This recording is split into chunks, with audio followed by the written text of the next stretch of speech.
प्यारे परमेश्वर, अच्छे से समय के लिए आपको धन्यवाद देते हैं। जैसे दाऊद हर एक परिस्थिति में आपके व्यवस्था से नहीं हटा, उसी प्रकार परमेश्वर हम भी आपके वचनों में हमेशा बने रहने के लिए हम प्रार्थना करते। यीशु मसीह के नाम से मांगते पिता, आमीन। दानियेल अध्याय 4। नबूकदनेस्सर राजा की ओर से देश देश और जाति जाति के लोगों और भिन्न भिन्न भाषा बोलने वाले जितने सारी पृथ्वी पर रहते हैं, उन सबों को यह वचन मिला, तुम्हारा कुशल क्षेम बढ़े। मुझे यह अच्छा लगा कि परम प्रधान परमेश्वर ने मुझे जो जो चिन्ह और चमत्कार दिखाए हैं उनको प्रकट करूं। उसके दिखाए हुए चिन्ह क्या ही बड़े और उसके चमत्कारों में क्या ही बड़ी शक्ति प्रकट होती है। उसका राज्य तो सदा का और उसकी प्रभुता पीढ़ी से पीढ़ी तक बनी रहती है। मैं नबूकदनेस्सर अपने भवन में चैन से और प्रफुल्लित रहता था। मैंने ऐसा स्वप्न देखा जिसके कारण मैं डर गया, और पलंग पर पड़े पड़े जो विचार मेरे मन में आए और जो बातें मैंने देखी उनके कारण मैं घबरा गया था। तब मैंने आज्ञा दी कि बेबीलोन के सब पंडित मेरे स्वप्न का फल मुझे बताने के लिए मेरे सामने हाजिर किए जाएं। जब ज्योतिषी, तंत्री, कसदी और होनहार बताने वाले भीतर आए और मैंने उसको अपना स्वप्न बताया, परंतु वे उसका फल न बता सके। अंत में दानियेल मेरे सम्मुख आया, जिसका नाम मेरे देवता के नाम के कारण बेलतशस्सर रखा गया था और जिसमें पवित्र ईश्वरों की आत्मा रहती है। और मैंने उसको अपना स्वप्न यह कहकर बता दिया, हे बेलतशस्सर, तू तो सब ज्योतिषियों का प्रधान है। मैं जानता हूँ कि तुझ में पवित्र ईश्वरों की आत्मा रहती है और तू किसी भेद के कारण नहीं घबराता। इसीलिए जो स्वप्न मैंने देखा है उसे फल समेत मुझे बताकर समझा दे। जो दर्शन मैंने पलंग पर पाया वह यह है, मैंने देखा कि पृथ्वी के बीचों बीच एक वृक्ष लगा है। उसकी ऊंचाई बहुत बड़ी है। वह वृक्ष बड़ा होकर दृढ़ हो गया और उसकी ऊंचाई स्वर्ग तक पहुंची और वह सारी पृथ्वी की चोर तक दिखाई पड़ता है। उसके पत्ते सुंदर और उसमें बहुत फल थे, यहाँ तक कि उसमें सबों के लिए भोजन था। उसके नीचे मैदान के सब पशुओं को छाया मिलती थी और उसकी डालियों में आकाश की सब चिड़ियां बसेरा करती थी और सब प्राणी उससे आहार पाते थे। मैंने पलंग पर दर्शन पाते समय क्या देखा कि एक पवित्र पहरुआ स्वर्ग से उतर आया। उसने ऊंचे शब्द से पुकारकर यह कहा, वृक्ष को काट डालो, उसकी डालियों को चाट दो, उसके पत्ते झाड़ दो और उसके फल बिखरा डालो। पशु उसके नीचे से हट जाएं और चिड़िए उसकी डालियों पर से उड़ जाएं, तो भी उसके टूंट को जड़ समेत भूमि में छोड़ो और उसको लोहे और पीतल के बंधन से बांधकर मैदान की हरी घास के बीच रहने दो।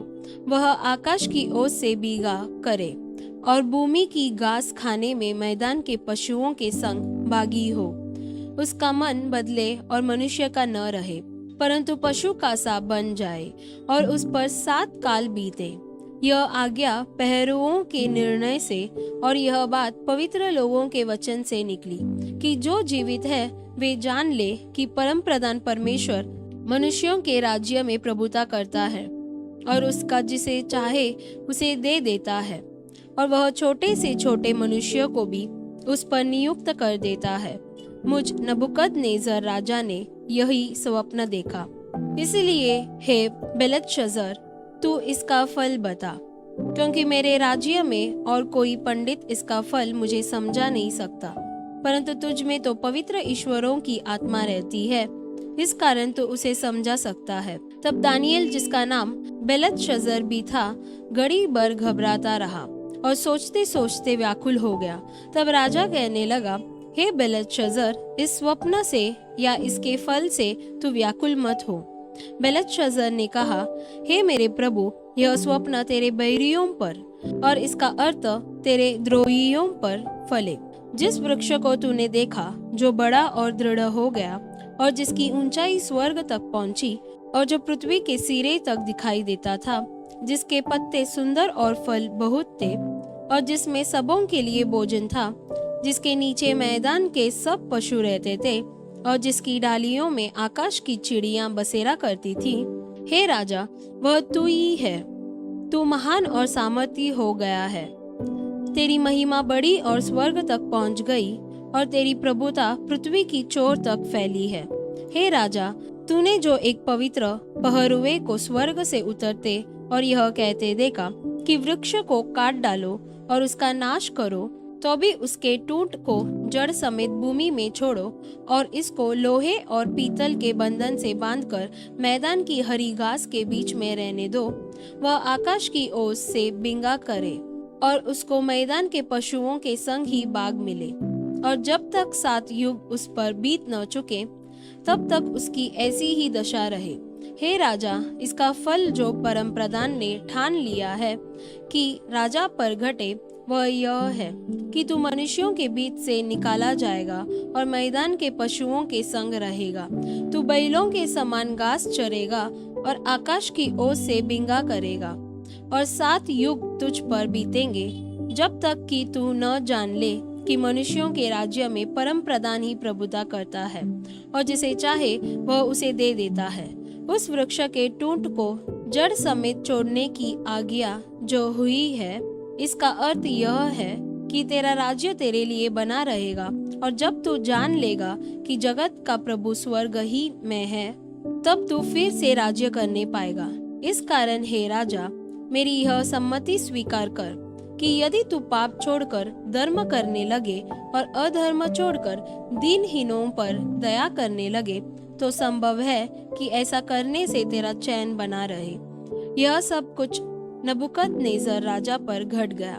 12 महीने के बीतने पर जब वह बेबीलोन के राजभवन की छत पर टहल रहा था, तब वह कहने लगा, क्या यह बड़ा बेबीलोन नहीं है जिसे मैं ही ने अपने बल और सामर्थ्य से राजनिवास होने को और अपने प्रताप की बड़ाई के लिए बसाया है?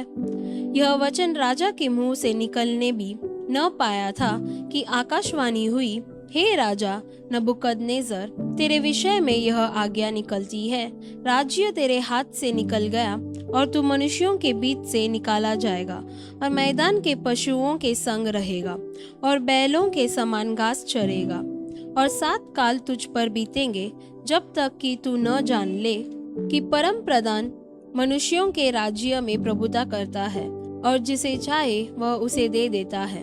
उसी घड़ी यह वचन नबूकदनेस्सर के विषय में पूरा हुआ।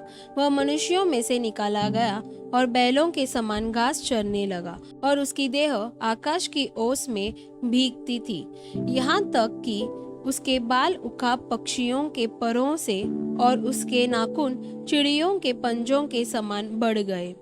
उन दिनों के बीतने पर मुझ नबूकदनेस्सर ने अपनी आंखें स्वर्ग की ओर उठाई और मेरी बुद्धि फिर ज्यों की त्यों हो गई। तब मैंने परम प्रधान को धन्य कहा और जो सदा जीवित है उसकी स्तुति और महिमा यह कहकर करने लगा, उसकी प्रभुता सदा की है और उसका राज्य पीढ़ी से पीढ़ी तक बना रहने वाला है। पृथ्वी के सब रहने वाले उसके सामने तुच्छ गिने जाते हैं और वह स्वर्ग की सेना और पृथ्वी के रहने वालों के बीच अपनी ही इच्छा के अनुसार काम करता है और कोई उसको रोककर उससे नहीं कह सकता है, तूने यह क्या किया है? उसी समय मेरी बुद्धि फिर ज्यों की त्यों हो गई और मेरे राज्य की महिमा के लिए मेरा प्रताप और मुकुट मुझ पर फिर आ गया। मेरे मंत्री और प्रधान लोग मुझसे भेंट करने के लिए आने लगे और मैं अपने राज्य में स्थिर हो गया और मेरी और अधिक प्रशंसा होने लगी। अब मैं नबूकदनेस्सर स्वर्ग के राजा को सराहता हूँ और उसकी स्तुति और महिमा करता हूँ, क्योंकि उसके सब काम सच्चे और उसके सब व्यवहार न्याय के हैं और जो लोग घमंड से चलते हैं उन्हें वह नीचा कर सकता है। आमीन। यशाया अध्याय 27। उस समय यहोवा अपनी खड़ी बड़ी और दृढ़ तलवार से लिब्यातान नामक वेग और टेढ़े चलने वाले सर्प को दंड देगा और जो अजगर समुद्र में रहता है उसको भी घात करेगा। उस समय एक सुंदर दाग की बारी होगी, तुम उसका यश गाना मैं यहोवा उसकी रक्षा करता हूँ। मैं क्षण क्षण उसको सींचता रहूँगा। मैं रात दिन उसकी रक्षा करता रहूँगा। ऐसा न हो कि कोई उसकी हानि करे। मेरे मन में जलजलाहट नहीं है। यदि कोई भांति भांति के कटीले पेड़ मुझसे लड़ने को खड़े करता, तो मैं उन पर पांव बढ़ाकर उनको पूरी रीति से भस्म कर देता। या मेरे साथ मेल करने को वे मेरी शरण ले, वे मेरे साथ मेल कर ले। भविष्य में याकूब जड़ पकड़ेगा और इज़राइल फूल फलेगा और उसके फलों से जगत भर जाएगा। उसने उसके मारने वालों को मारा था। क्या वह घात किया गया जैसे उसके घात किए हुए घात हुए? जब तूने उसे निकाला तब सोच विचार कर उसको दुख दिया। उसने पूर्वाई के दिन उसको प्रचंड वायु से उड़ा दिया है। इससे याकूब के अधर्म का प्रायश्चित किया जाएगा और उसके पाप के दूर होने का प्रतिफल यह होगा कि वे वेदी के सब पत्थरों को चूना बनाने के पत्थरों के समान चकनाचूर करेंगे और अशेरा और सूर्य की प्रतिमाएं फिर खड़ी न रहेगी, क्योंकि गढ़वाला नगर निर्जन हुआ है। वह छोड़ी हुई बस्ती के समान निर्जन और जंगल हो गया है। वहाँ बछड़े चरेंगे और वहीं बैठेंगे और पेड़ों की डालियों की फुनगी को खा लेंगे। जब उसकी शाखाएं सूख जाएं, तब तोड़ी जाएंगी और स्त्रियां आकर उनको तोड़कर जला देंगी, क्योंकि ये लोग निर्बुद्धि है। इसलिए उनका कर्ता उन पर दया न करेगा और उनका रचने वाला उन पर अनुग्रह न करेगा। इस समय यहोवा महानद से लेकर मिस्र के नाले तक अपने अन्न को फटकेगा। और हे इज़राइलियों, तुम एक एक करके इकट्ठे किए जाओगे। उस समय बड़ा नरसिंगा फूंका जाएगा। और जो अशूर देश में नष्ट हो रहे थे और जो मिस्र देश में बरबस बसाए हुए थे, वे यरूशलेम में आकर पवित्र पर्वत पर यहोवा को दंडवत करेंगे। आमीन। पहला कुरिन्थियों अध्याय 15 21 से 38। क्योंकि जब मनुष्य के द्वारा मृत्यु आई, तो मनुष्य ही के द्वारा मरे हुओं का पुनरुत्थान भी आया। और जैसे आदम में सब मरते हैं, वैसे ही मसीह में सब जिलाए जाएंगे, परंतु हर एक अपनी अपनी बारी से। पहला फल मसीह, फिर मसीह के आने पर उसके लोग। इसके बाद अंत होगा। उस समय वह सारी प्रधानता और सारा अधिकार और सामर्थ्य का अंत करके राज्य को परमेश्वर पिता के हाथ में सौंप देगा, क्योंकि जब तक वह अपने बैरियों को अपने पांवों तले न ले आए, तब तक उसका राज्य करना अवश्य है। सबसे अंतिम बैरी जो नष्ट किया जाएगा वह मृत्यु है, क्योंकि परमेश्वर ने सब कुछ उसके पांवों तले कर दिया है। परंतु जब वह कहता है कि सब कुछ उसके अधीन कर दिया गया है, तो प्रत्यक्ष है कि जिसने सब कुछ उसके अधीन कर दिया वह आप अलग रहा। और जब सब कुछ उसके अधीन हो जाएगा, तो पुत्र आप भी उसके अधीन हो जाएगा, जिसने सब कुछ उसके अधीन कर दिया, ताकि सब में परमेश्वर ही सब कुछ हो। नहीं तो जो लोग मरे हुओं के लिए बपतिस्मा लेते हैं, वे क्या करेंगे? यदि मुर्दे जी उठते ही नहीं, तो फिर क्यों उनके लिए बपतिस्मा लेते हैं? और हम भी क्यों हर घड़ी जोखिम में पड़े रहते हैं? हे भाइयों, मुझे उस घमंड की शपथ जो हमारे मसीह यीशु में मैं तुम्हारे विषय में करता हूँ कि मैं प्रतिदिन मरता हूँ। यदि मैं मनुष्य की रीति पर इफिसुस में वन पशुओं से लड़ा, तो मुझे क्या लाभ हुआ? यदि मुर्दे जिलाए नहीं जाएंगे, तो आओ खाएं पिए, क्योंकि कल तो मर ही जाएंगे। धोखा न खाना, बुरी संगति अच्छे चरित्र को बिगाड़ देती है। धर्म के लिए जाग उठो और पाप न करो, क्योंकि कुछ ऐसे हैं जो परमेश्वर को नहीं जानते।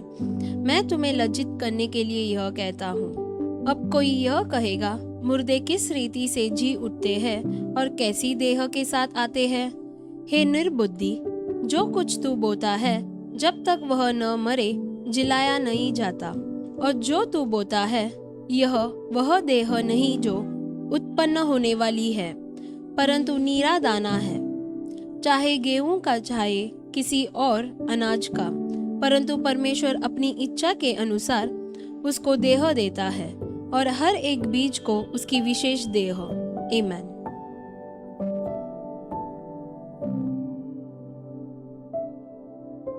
प्यारे परमेश्वर, इस अच्छे से समय के लिए आपको धन्यवाद देते हैं। नेबुकदनेस्सर राजा की तरह हम घमंड नहीं करना चाहिए परमेश्वर। नम्रता से सारे लोगों के साथ व्यवहार करने के लिए आप हमें मदद कीजिए और धर्म के लिए जाग उठने के लिए आप हमें मदद कीजिए परमेश्वर। सारे पाप से दूर रहकर आपके आगमन के लिए आप हमें तैयार कीजिए। यीशु मसीह के नाम से मांगते पिता, आमीन। God bless you.